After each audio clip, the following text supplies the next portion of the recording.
Let us look at the first extension to the Moon Challenge.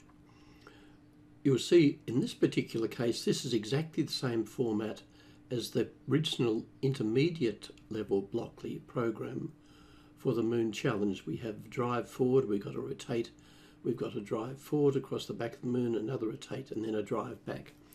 But we've got very different values here.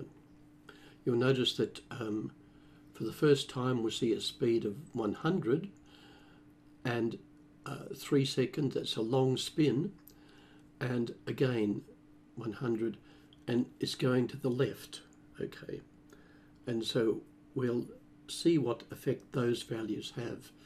But the logic for this Sufi spin, as the grade 5 boy called it, this Sufi spin around the moon is exactly the same train of logic as we had before. It's just different values. Okay, so let's run that and see what happens.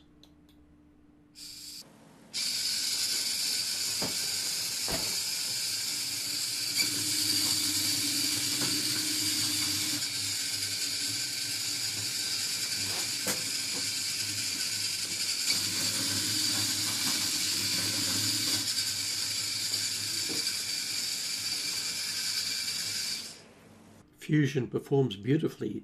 Good work. Thank you for watching.